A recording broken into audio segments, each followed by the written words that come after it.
Hello and welcome to another edition, episode 37 of the Are You Ready Wrestling podcast here on Newport City Radio. This week, I'm Luke and I would like to kick off the podcast by talking about the hottest segment of the week, Cody Rhodes' promo on this week's SmackDown.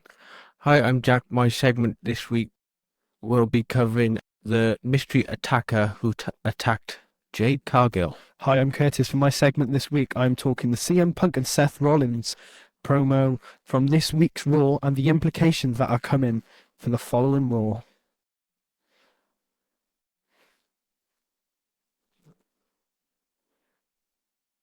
What's a funky new start to the podcast, isn't it? Yes, it is. That's an even funkier way to start this week's podcast. Hello, how are we doing? Hello. We okay, Jack? Yes, I'm good, thanks. Are we all wrestled out? Pretty much for this week, yeah. Not for the next hour, I hope. No. Same question. Hello, Curtis. That's my right. Hello. How are we? I'm all right. Have we watched a lot of wrestling over the past 7 days? I have indeed. Yeah, there's been a lot going on, isn't there? Indeed. We are fully on the road to WrestleMania. We are. It's taken a little bit of almost a little bit of time to get here. It has. You know, around the Royal Rumble, we didn't really necessarily feel it, but I think Elimination Chamber has sparked things into life, Jack. Yeah, It has definitely. indeed. It has. How do we get over the fact that John Cena is now a heel in 2025? I don't Nope. think I'll ever be over it. No. That was 1 week ago. Even when you see him holding the title over Cody's body, even when you see the face change on social media, it feels like it's some kind of AI generated Thing, yeah. Do you know what was interesting though about that? Is the report that came out, it was meant to be the John Cena heel turn was meant to be at WrestleMania. It was planned for, well, apparently, according to reports, it was planned to be at WrestleMania, but then they brought it back to Elimination Chamber. Do I believe it was going to be at WrestleMania? No. No. Why would they No. change Why the would plans I? for that? They wouldn't do that. That's been confirmed as not true by The Rock's writer himself on Exactly. social media and said that was never Exactly. supposed to be the plan. Yeah, exactly. It's It just would have been a little bit stupid, I think, if they did it that way, because we have two generational faces of WWE, two Yeah, generational baby faces going against each other. it would- Surely something's got to give. it wouldn't have made sense to have a baby face versus a baby face. One of the baby faces being Cody Rhodes. You'd have to have one of them at least be a heel. Oh yeah. Or showing Definitely. heel kind of signs. Yeah. And you know. And that's the thing. They built that story well because Cody was doing the heel type things. He was kind of like, I think it was at Saturday night's main event when he faced Kevin Owens for the title. He ended it with a crossroads onto the chair, which is kind of a heelish way to win. And then at Elimination Chamber, it completely changed and John Cena turned heel. So they've played that out very well, and it was a big shock. Something that he plays out well as well is all the social media reactions to John Cena's heel turn. Oh, yeah. It still is the talk of social media. I don't Yeah. log into Instagram or Twitter or Facebook without seeing You can't log on without seeing something it. Yeah, something to about do with John that. Cena Yeah. heel turn. It's the memes that have. There's quite a lot of memes going around now with the face change of John Cena, of him celebrating winning the Elimination Chamber, and then all of a sudden him hugging Cody Rhodes and turning heel, looking at The Rock. The amount of memes I've seen for that. Some of them are really good. Some of them really are, but some of them, it's just you just sit there and think, I've seen a couple. it's 2025 and John Cena has turned heel. What? Yeah, It's unbelievable. it's unbelievable. Wrestling always changes everything in one moment. It's just what? Well, wrestling always changes everything around WrestleMania season, doesn't it? And that's kind of where we're going to Yes. start this week's podcast. We've kind of dived a little bit into this. We had Cody Rhodes' response to the whole John Cena heel turn on this week's edition of Friday Night SmackDown, didn't we? We did indeed. You really liked his line, didn't you? Curtis. Yeah, if the line he said, "If you want some, come get some." It was very kind Obviously, of that phrase made famous by Cena. Yes. yes. It was built up during the promo. It was very built up. It was kind of it was not. It was kind of heartfelt at first, kind of saying about the title. It gets heavier and heavier, and Yeah. then he said at WrestleMania. He's kind of showing that he's gonna beat John Cena, Yeah. and he's gonna have payback for what he kind of did to what John did to Cody. I'm not gonna lie, I was expecting John to come out, He's filming. but he's filming, which is kind of good and bad. Yeah. It's going to be interesting to see what John Cena is going to be like when he returns. The crowd reaction, everything. Well, Randy Orton mentioned him. Randy Orton kicked off SmackDown and spoke about his return in his segment with Kevin Owens at the Elimination Chamber. And even the mention of Cena got incredibly loud boos, Dominic Mysterio level of loud boos from the crowd. And You're not liked. You know it's bad when you're getting more boos than Dominic Mysterio and Liv Morgan. Definitely. Like that has got so many boos consistently. For John Cena to get booed, It's just wild. it's like what?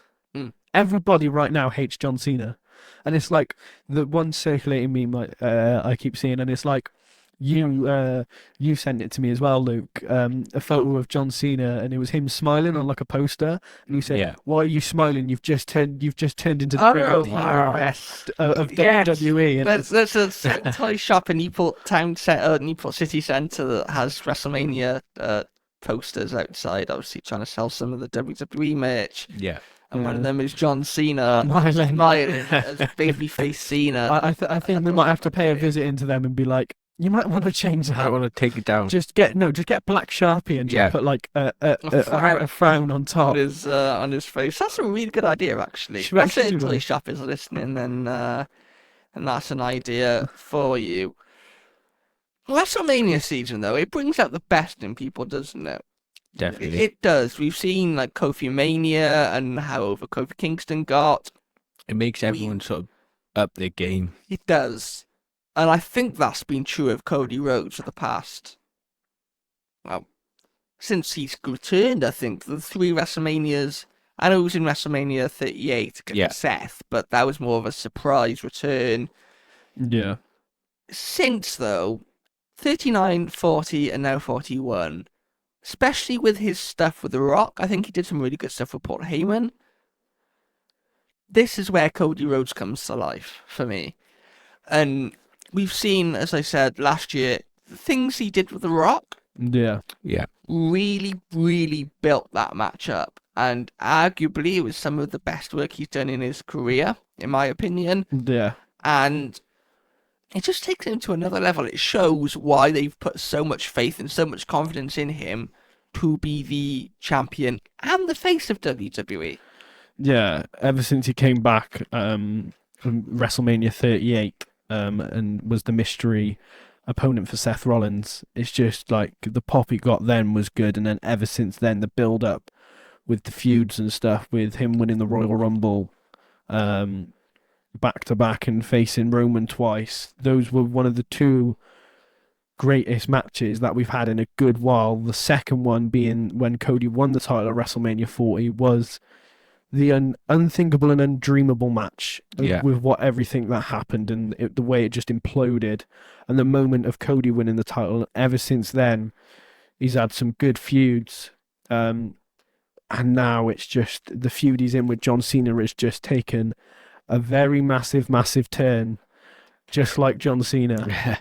And Which is great, you know. It's something that we As needed. I mentioned, WrestleMania brings out the best in people, and WrestleMania season, we always see the attention turn more to WWE. If you look last year with the Rock returning, for example, and the whole final boss stuff. You look in previous years gone by with Stone Cold Steve Austin potentially at WrestleMania 38, Kevin Owens calling him out, and you know, this is where most eyes, especially this year, Cena turns heel. How many new fans do you think they had on Monday Night for Raw? How many new fans do you think they had on Friday to see what Cody had to say. They've definitely gained some fresh eyes. Mm. Let's just say that. And yeah, what else was I going to say? You throw me off my game now, Curtis. Yeet. It's one for the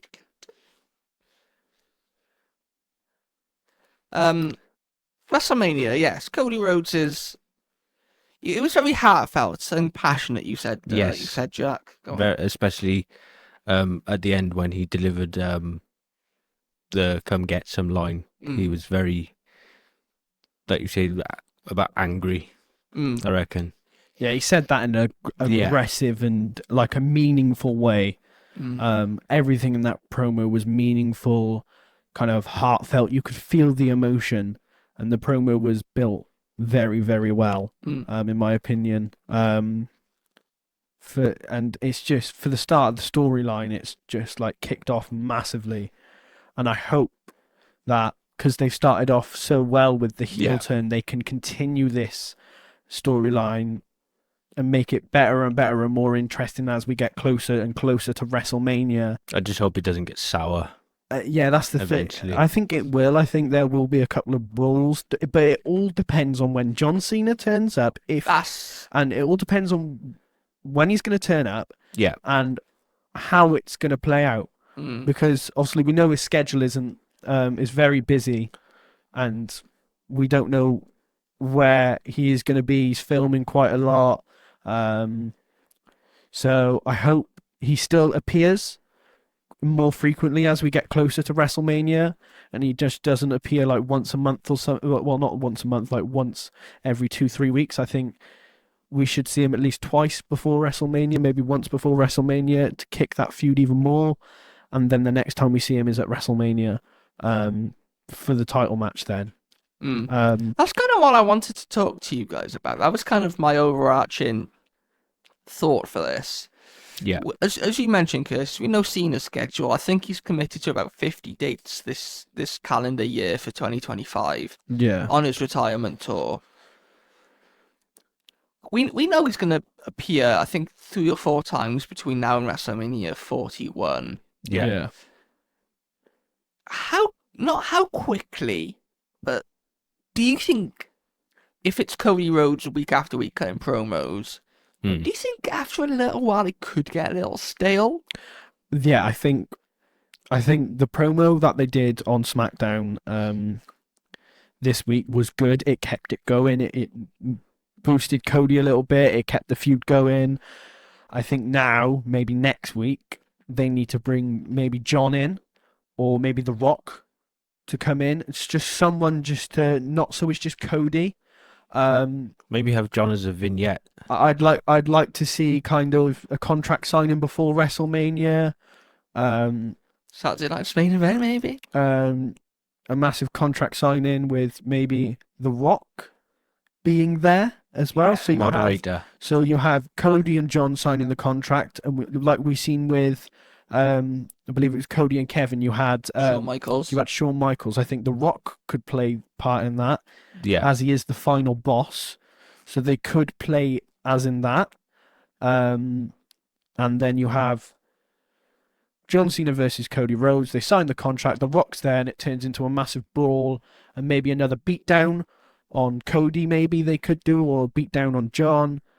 I'm saying more a beatdown on Cody than anything, and then now the important question in your point there: does Travis Scott break Cody's eye again?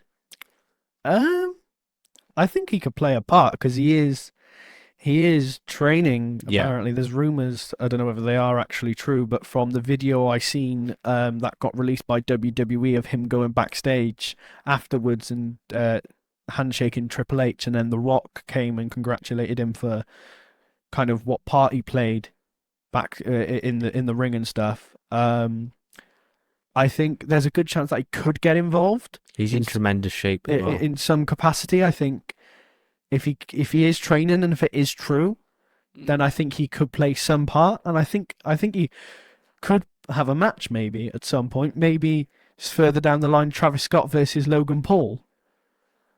some way further down the line. That could be interesting. Or Travis Scott versus I Show Speed. Whoever. Bunny. Bad Bunny, whoever. Music artist versus music artist. It could be absolutely anything. But I think Travis Scott did well. Did give Cody a good slap though. I will say that. I know another music star that's in the wrestling business. Joe Hendry. No. Ah, interesting. When your all-time favorite Who? group, Gareth Kelly. Travis Scott against Gareth. I'm pretty sure Gareth would absolutely love that. WrestleMania, that'd be Gareth's dream. He is actually wrestling soon. In Liverpool. It got announced yesterday. For TNT wrestling. So I think that he's having a tag team match against this Scouse lad who's he's had a bit of back and forth with online and stuff. So big up Gareth Kelly. What a world we live in, eh? I know. John Cena turned heel. Gareth Kelly, who's a musician, if you don't know who he is, he's a rapper from a group from Bradford called Bad Boy Chiller Crew. He's wrestling. He absolutely loves wrestling.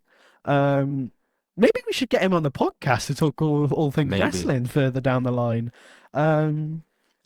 So yeah, the wrestling at the moment is just everything in WWE at the moment is crazy.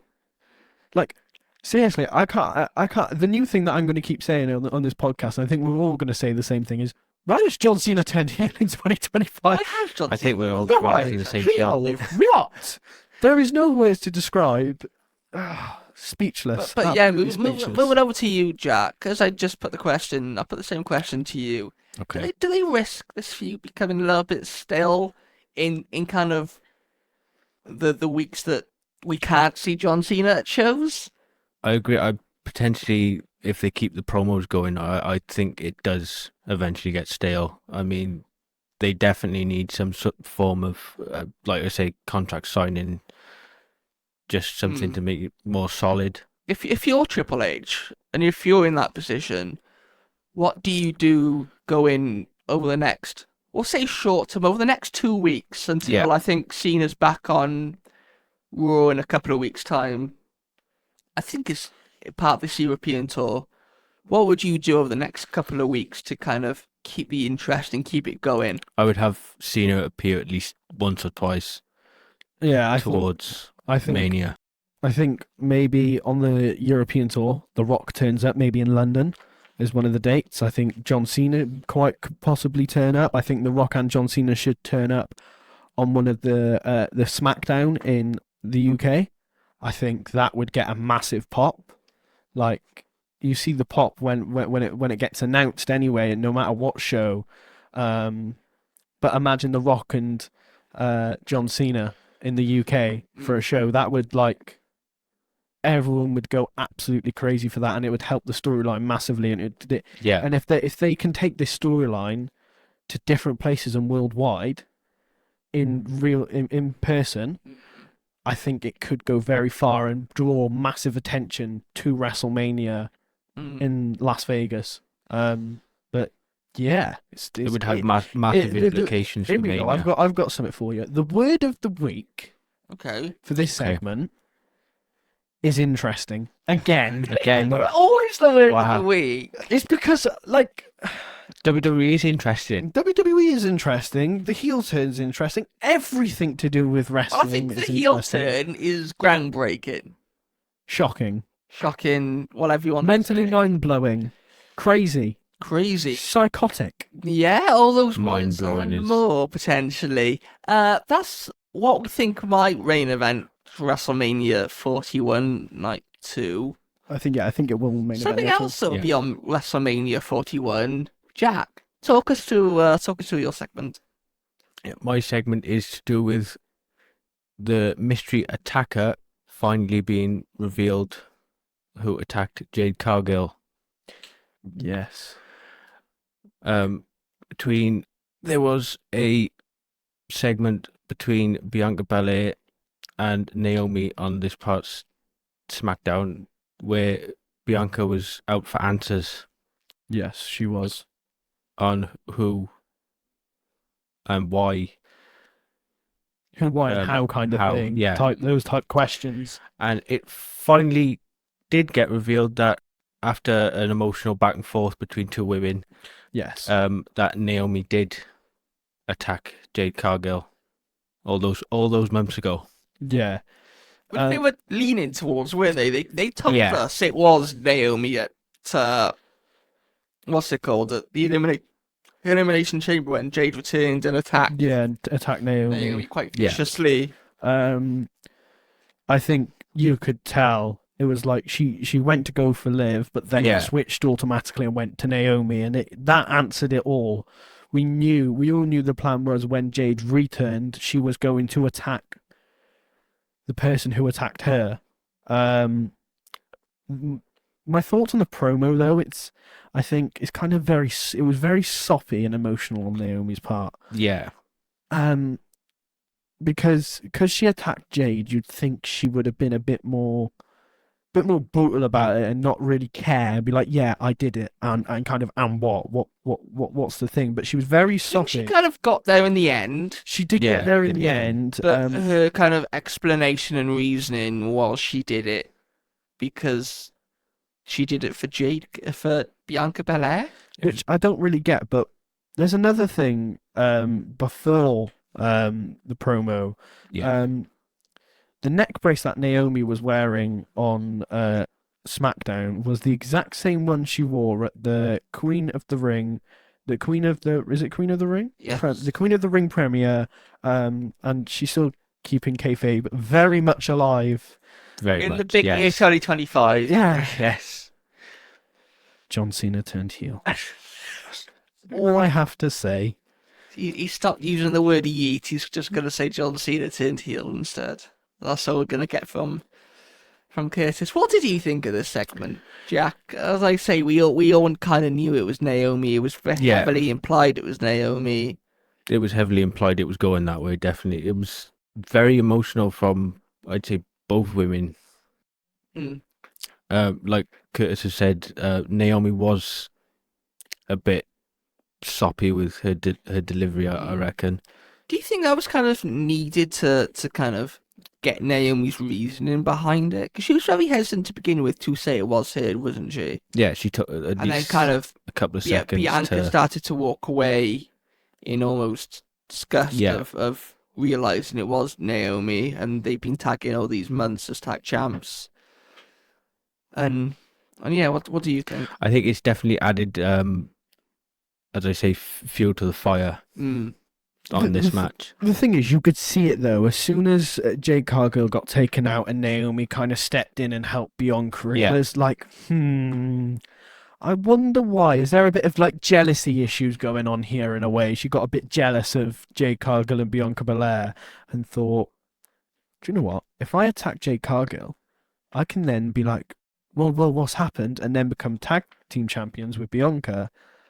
Which I think it has happened, but I think that's how it was kind of built. But it was very, very soppy at the start, and then she eventually kind of said to Bianca, I did it, and Bianca's kind of just said, I'm done with you, and is now going to go on a singles run at WrestleMania. She's facing Io. And possibly a triple threat. It'll be a triple threat match. I think possibly, yeah. There's a possibility, and I think it's definitely going to be a triple threat between Bianca, Rhea, and Io. Io is the new champion. She is the new champion, which is LA Knight's the new United States. Yes, on the men's side. She is. Everything's kind of changed within in a matter of a week. We've had two new champions, and John Cena's turned heel.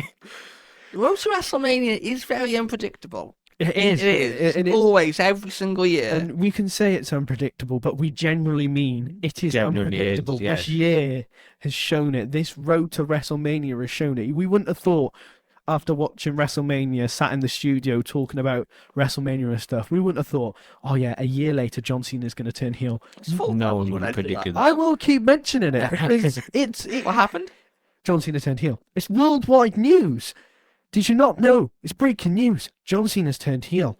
it's just unbelievable. Wrestling is, I've said it and I will say it again, it's at the highest point it's ever been in a good while. Yeah. Like everything. It's not even just John Cena turning heel. It's the champions we've got. It's the storylines. Just everything generically is just so good, and you couldn't ask for anything more. Long-term storytelling is there in spades. It's there. Long-term storytelling is the best it's ever been. You've said it before. We've all said it before. Ever since Triple H took over, everything has just become 5-star matches. Everything has become 5-star. Production, storylines, long-term storytelling, short-term storytelling, champions, anything you can think of, 5-star matches. 5-star everything. 5-star to WWE. Just everything. 5 big booms to AEW. Boom, boom, boom, boom. It's wrestling tonight. Boom. We'll come on to that towards the end of the podcast when we review AEW Revolution. As I say, we all knew from the chamber it was going to be Naomi, but I think there were still people online kind of saying, speculating whether it was a joint thing, whether it was Bianca and Naomi, whether Bianca had any involvement in this, but from the seems of it, she doesn't. And I like they've done it now.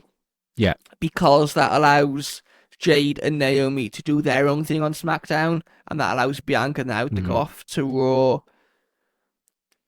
to focus on the women's title over there with Io and potentially Rhea Ripley, which, it'll be a triple threat match at WrestleMania. Yeah, I think so. Io will win.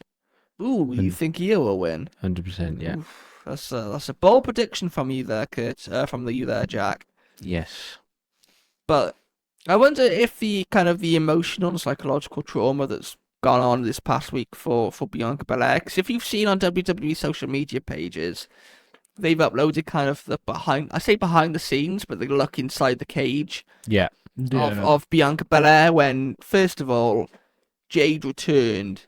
Yeah. And she was kind of going, it was Liv, attack her, and then just the change in, as you say, the emotional side of this almost feud between them all when Jade beat Naomi senseless in the middle of the Elimination Chamber. But as I say, it keeps keeps them apart now. For now, we all know the dream match is Jade Cargill against Bianca Belair. Even when Jade was in AEW, that was always the dream match. Would we be interested in seeing Jade and Bianca tag team again down the road potentially? Because they never ruled that out, did they? I don't think it'll happen. I think they should focus on singles. I think this is a perfect opportunity to elevate Bianca as a single wrestler, and I think eventually further down the line it will become Jade Cargill versus Bianca, because that's what we want to see. That's what they sort of we all thought it was going to be at this WrestleMania, but then things changed. Long-term storytelling. Everything changed. Long-term storytelling. It's all very, very, very interesting. Interesting. I've got a yeet counter in front of me. I should have an interesting counter in front of me, shouldn't I? You have everything in front of you. You couldn't ask for anything more. Moving swiftly on. Yes. So, as I agree with you two, though, it was very emotional between the two. I think it needed to be to kind of emphasize the what it was and what was taking place, what was happening in that feud. But that's SmackDown. We went over to Raw. Yes. Curtis. Yes. CM Punk and Seth Rollins have started brawling at the start of Raw. Very, very, very brutal. First of all, it's very interesting because I thought there was going to be, and I still think it can be, Punk, Roman, and Rollins at WrestleMania, a triple threat match. What's interesting is, in Madison Square Gardens, it's been announced that CM Punk versus Seth Rollins is in a steel cage match. The last time we had a steel cage match, a certain person returned, and that was Roman Reigns. Roman Reigns returned and attacked Solo Sikoa. Yeah. Could we see a very, very similar thing happen on this week's Raw? Could we see CM Punk, Seth Rollins in the match, and then all of a sudden Roman Reigns' music hit, and he comes in to the steel cage and attacks Seth Rollins, and then it leads to a triple threat match and costs Rollins the match, and it leads up to WrestleMania to have a triple threat match. But what's also very interesting and adds to things, CM Punk still has a favour to use. He does. You still don't know what that favour could be. Who knows what that quite possibly could be? It could be absolutely anything. It was a very good promo. It's one of the best that he's done in a while. But it's interesting to see where it's going to go. Luke. Hello. Hi. Hello. Hi. Everything in between. Whatever. What do you think? Because I know CM Punk is your favourite wrestler of all time. You are showing that today. If you don't know, you can't see him, but he is wearing a CM Punk shirt, a jumper, sorry. And what's he wearing underneath? He's also wearing a CM Punk. Wow. That's going double whammy. Have you got CM Punk socks on? Have you got CM Punk socks on? I have Saturday socks on. Wow. You have Saturday socks on and it's a Sunday. Typical Luke. Saturday socks on. Typical Luke. But Luke, tell me, what is your thoughts on the CM Punk promo / brawl with Seth freaking Rollins? Well, first of all, I think that coming out the Elimination Chamber, you're kicking off Raw, you kick off hot. Yeah. You kick off with the arguably your biggest star in the company. You kick off with what's going to keep the most eyes on your product, because as I said earlier, especially this is the first WWE thing live we've seen since John Cena turned heel. And I think it was really important to kick off with something that would keep the listeners, keep the viewers. You got that. You got Punk there. We know Punk's style. He doesn't hold back. He's not afraid to speak his mind. And he starts going off on... Yeah. Well, I think first of all it was Cena. And then he starts talking about The Rock and calls him a bold fraud, which I thought was a brilliant line. And we know Punk is a master of the promo. And he definitely is, yes. Lines. Yeah. This is his best, in my opinion, best WWE promo since the pipe bomb. Since that legendary pipe bomb promo at the top of the ring with... Who was involved in that pipe bomb? Who was sat in the middle of the ring? Or laying in the middle of the ring? I do wonder. John Cena. Can we see John Cena return to new music? Is he going to be Death Rebelled? Oh, no, I hope not. We spoke about things I hope not. a couple of weeks ago on this podcast. Well, we wasn't expecting John Cena to turn heel, but... Am I doing the Paul Heyman? I was watching that clip last night. That clip makes me laugh, honestly.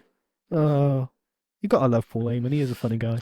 But, yeah, I think he was one of Punk's best promos of all time. I think it was definitely up there with the pipe bomb. Just from minute one, you could see the almost anger in his face and the intent that he had for Seth, first and foremost, costing him, and then he moved on to Cena and to The Rock. Yeah. Cena against Punk would be amazing to see on the road to Cena's retirement, especially now you've got heel Cena and babyface Punk. That would be I think would work very, very well. Yeah. Could we see it Money in the Bank potentially? Obviously, their legendary match where Punk famously walked out WWE with the WWE title was at Money in the Bank, 2011 in Chicago. Maybe SummerSlam, possibly. Potentially. I think it would be quite sentimental though for it to be at a Money in the Bank premium live event, wherever that happens. Now, moving forward. You mentioned Becky Lynch as well by name, which I think is quite interesting. We know her return is pending, and I think if she wasn't coming back to the company, she wouldn't have been allowed to say her name. I do think Roman will return on Monday Night Raw. We are moving ever so closer to WrestleMania. I think we're about 40 odd days away from the showcase of the Immortals. he's got to return at some point soon, and I think that he definitely especially in has a match between the two of them, if he returned doing a promo, it wouldn't have the same impact. But I think he tries to cost Seth. Obviously, it was Seth that got him eliminated. I know it was Punk that eliminated both of them, but it was kind of Seth. Do you know what I mean? Yeah. Seth was the reason why Punk eliminated both of them, and obviously they keep playing into the history between Seth and Roman with the Shield days and Roman's trauma, and that was the fact that cost him the title last year because he decided to go for Seth with a steel chair rather than Cody Rhodes. And then obviously we know Cody used the Crossroads to win. I think that's why I'm so hyped to see the matches between the history between all three men is definitely there. But though, as you say, Curtis, there is that overriding thing in this feud of Punk having a favour. Yes, the favour is still pending as well. So we all thought that the favour would have some kind of title implications. Yeah. We know Punk has spoken openly about wanting to main event WrestleMania. It is his dream. It is what he wants to do. So I'm just really fascinated to see, first and foremost, the match on Monday. Yeah. And then the angle during and after it involving the tribal chief Roman Reigns. It'll be interesting to see how it plays out. How do we feel about Roman Reigns not main eventing WrestleMania as the tribal chief? Curtis, I'll come to you first because I know Roman Reigns is your favourite wrestler. Yeah, he's up there. I think Jey Uso is my favourite at the moment. Yeah. My little brother, though, on the other hand, his favourite wrestler is Roman Reigns. But Roman Reigns, I think it's going to be weird seeing him not main event because we're so used to seeing him be in that full main event, pretty much. Guaranteed WrestleMania, guaranteed Royal Rumble, guaranteed pretty much everything. Or does this main event night one? Ooh. But then does that take away from maybe Jey Uso when that's take away from that's the thing. Especially with Jey winning the Royal Rumble. When it comes to WrestleMania, in my opinion, I think the difficulty is you should have one women's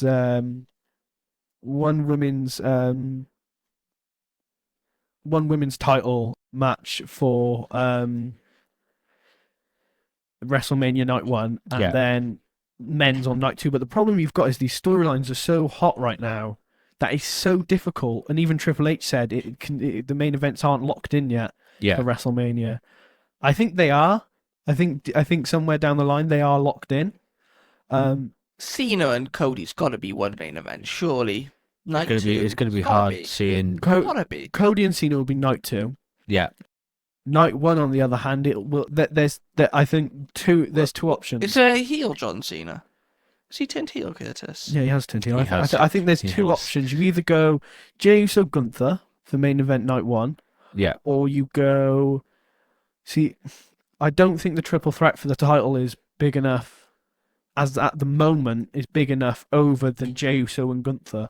I think Cody and Cena are on a completely different level. You've got Jey Uso versus Gunther, which is on a completely different level as well. Jey Uso is so over on the crowd at the moment. He's up there with one of the most baby-faced wrestlers at the moment. But for me, that feud isn't really heating up in any way, shape, or form. I think as we get closer, it will. Towards Mania, towards WrestleMania, I think they don't. The problem that I think they've got is they don't want to overload all these storylines into one thing, and I don't think they want to overload it. I think they want to individually keep the kind of elevation on each storyline at one show. So I think as we go further, I think the European tour will help towards Jey Uso and Gunther. I think, in my opinion, I think it should be Jey Uso versus Gunther main event night one, and Cena versus Cody night two.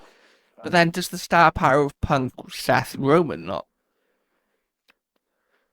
deserve a main event match on night one, maybe? I can see that opening weirdly. I don't know why, but I can see it open. I can see it opening maybe night two. Or I think it could open night two. I think the women's match the title match for the women's will open night one. then you'll in between you'll have Is like that Tiffany against Charlotte or the triple threat? We think it's going to be a triple threat. Tiffany and Charlotte would be night 2. I think Tiffany and Charlotte will be night 2. Night 1 will be the women's triple threat if it is a triple threat, but I think it's more than likely to be a triple threat, so I think that'll open night 1, women's will open night 2, or they could completely flip it and Jey Uso versus Gunther could open. But I generally don't think I think that those 2 matches are deserved of a main event. So is CM Punk and Roman Reigns and Seth Rollins, but again, it's very unpredictable. It's very unpredictable. I think at the moment it's very hard to kind of tell who deserves the main event because individually they all deserve a main event. Yeah. 4 nights of WrestleMania. I think that's the way it's going to have to go. To be honest, Friday, Saturday, Sunday, Monday. Triple H. Move right. Heard it here first. But again, does that kind of show where WWE is at the moment? That we are having these conversations about 4 major matches, including arguably 5 major matches, if you include the Punk and there is definitely a lot more star power than there has been in recent years. 100%. Well, what do you put that down to, Jack? Do you put that down to potentially the elevation of certain people, like an Io Sky potentially, like I say Rhea Ripley? I think she was always a major star, but I think she's gone on leaps and bounds over the past couple of years. What do you put it down to? I mainly put it down to creative decisions and from the creative team. Yeah, I agree with that. What's been your favourite creative decision over the past couple of years? It's got to be Cody winning the big one. Yeah, I think for me it's up there with Cody as well winning. I think that was such a meaningful match, and everything that played out in that match was just brilliant. So, I think the creative decisions have gone up to another level, and I don't think anyone could beat that at the moment. But yeah, it's still very interesting. But I can say one thing: we are 100% definitely really kicking into the road of WrestleMania now.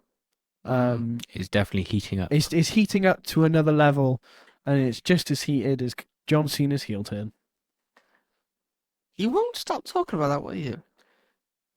I don't think no one will. It's a headline. Everybody is talking about it. Everywhere you look is either John Cena posters of him smiling. Online there's photos of memes, clips, everything you could think of. Even non-wrestling fans are even speaking. Even non-wrestling fans are talking about John Cena turns heel. It's so big. It's unreal. But here we are. It's wrestling for you. You mentioned about that creative WWE is on a roll right now. A company trying to catch up with them, it could be argued. All Elite Wrestling, they present their first pay-per-view of the year, AEW Revolution, tonight as we record this on the 9th. They do indeed. At the Crypto.com Arena, formerly known as the Staples Center in LA. Yeah. Yeah. Yeah. Before we move on to AEW then, quickly, what do you think of LA Knight winning the US title? Especially now, of all times. It's interesting. Didn't I see something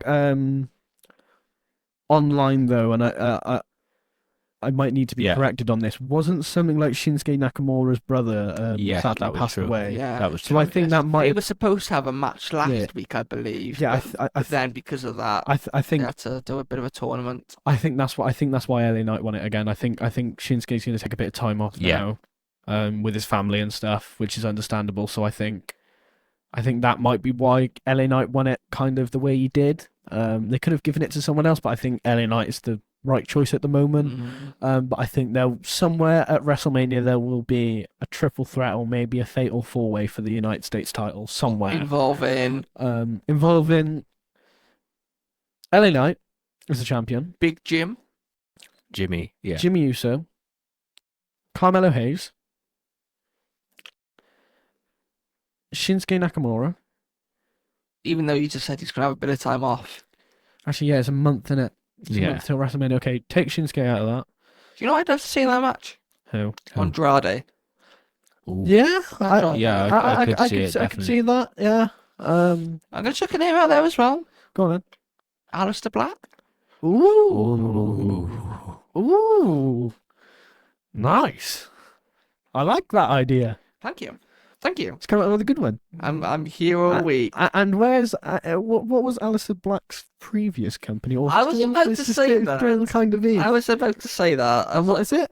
All Elite Wrestling. There we go. As we were just about to get on to, Revolution comes your way tonight from the Crypto.com Arena in LA. It does indeed.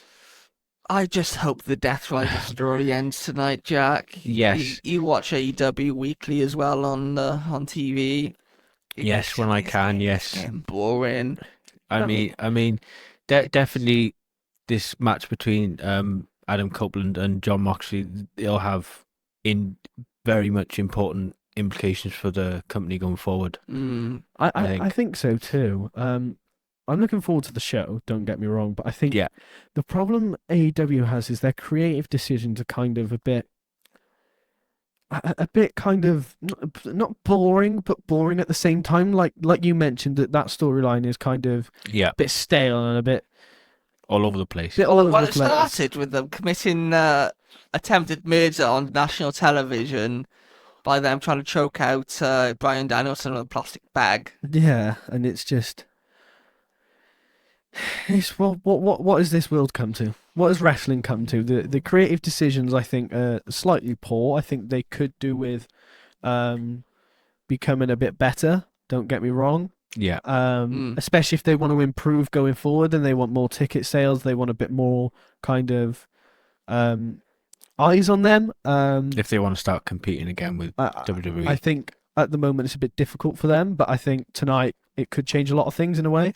And hopefully things start moving forward for AEW and we get to see how AEW was when it started, when it was kind of WWE signed longer deals to lock down their good superstars so they didn't leave and go to AEW.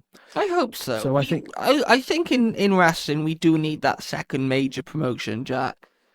Don't we? We seen when AEW was hot, it forced WWE to be at their best. Yeah, it definitely forced. WWE have gone to another level. It could be argued that's down to Triple H becoming head of creative rather than, obviously we know the whole Vince in control of the creative stuff and all that when he left TKO and it definitely forced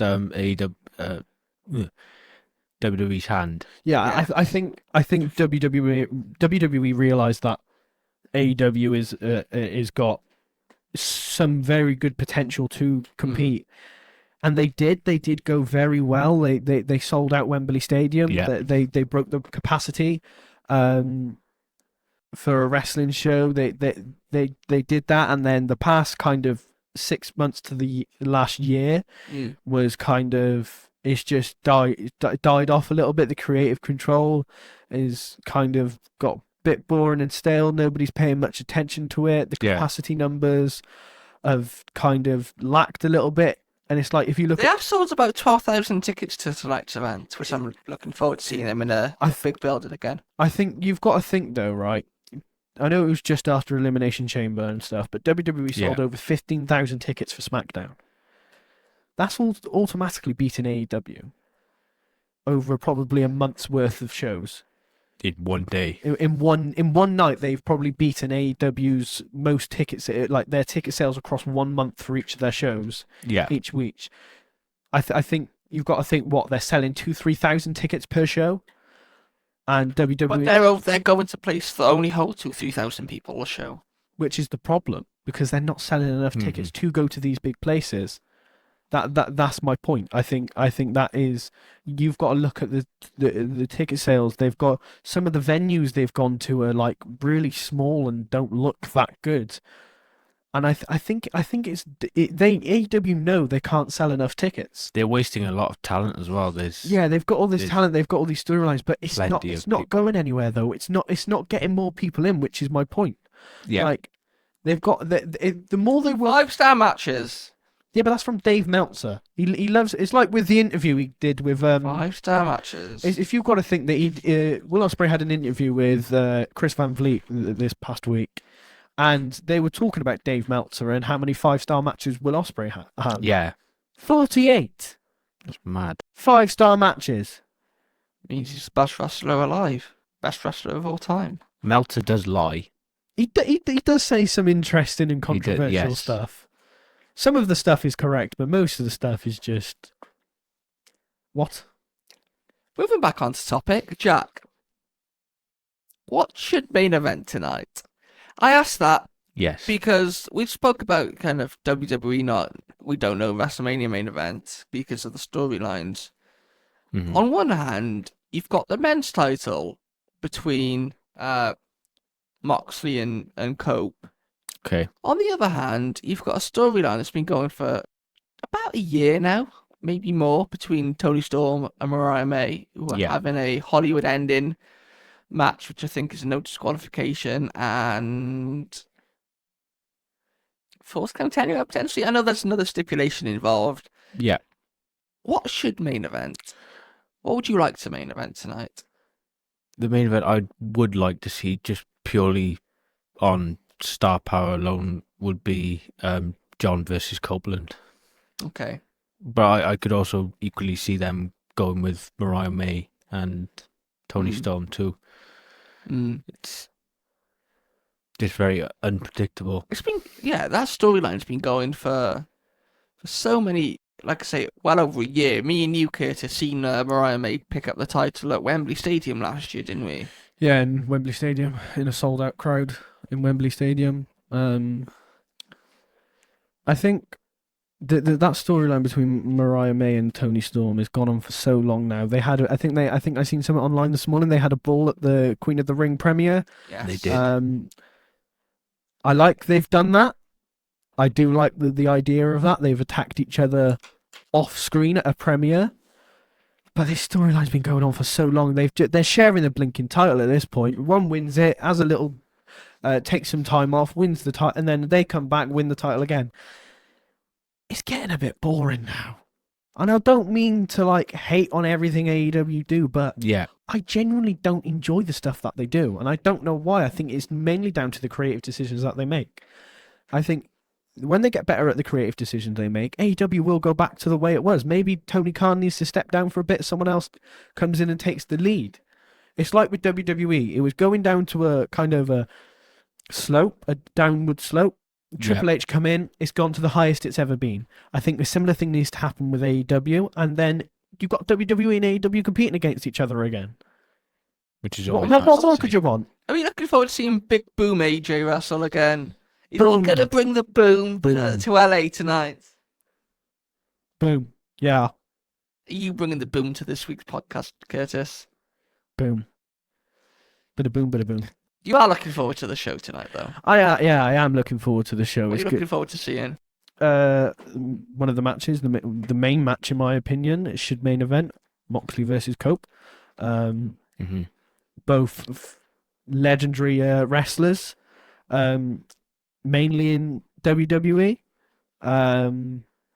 But I think they're going to put on a good match, and I think it's going to be interesting to say the least.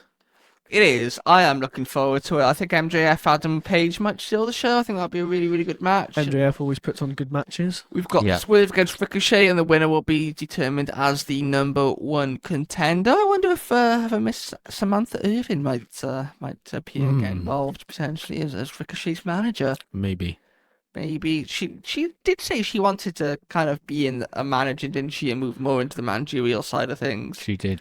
Yeah, it's interesting though, because she's focusing on her music career as well. Though I think she's released a new song not too long ago, a couple of weeks ago. But interesting, very interesting, and interesting. Everything is interesting to see where it could go. Well, everything. Are you okay there, Curtis? Is it all interesting? Everything is interesting. Everything is really interesting. So yeah, whoever wins the main event, their next challenger will be determined tonight. As I mentioned, we have Ricochet against Swerve, and the winner of that will go on to be the #1 contender. it's interesting to know that Christian Cage still has his contract that you were All In last year to determine. Yeah. Or that you can cash in. Very much like the Money in the Bank briefcase, you can hand in at any point to have a world title match. So it'd be interesting if that comes into play tonight, especially with Adam Copeland also being in the main event. We know Edge and Christian's history in WWE.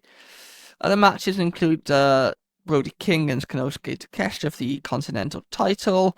Will Ospreay against Kyle Fletcher. You mentioned about steel cage matches on Raw. We have a steel cage match tonight between Ospreay and Kyle Fletcher. Kenny Omega wrestles tonight. He wrestles against Konosuke Takeshita, and as we mentioned, Moxley against Cope, MJF, Hangman, Adam Page are some of the main matches to take place tonight at AEW Revolution, which we will no doubt break down fully next week. Are you looking forward to it though, Jack? Yes, I am very much looking forward to it. Yes, I am. Do you know what's funny to quickly mention as well? I don't know if you guys have seen Last word of the podcast goes to Curtis. It does. Logan Paul suplexed Joe Weller at the Sidemen charity match yesterday. That was quite funny to see. Joe Weller scored and then Logan Paul hit him with a suplex, which is very interesting. Now Logan Paul's going to be on Monday Night Raw. Yeah. Busy old week for the Maverick. It is. Anyway, it'll be a busy old week for us as well here, watching all this professional wrestling. As always. Thank you very much for listening to another edition of the Are You Ready Wrestling podcast. We'll see you soon.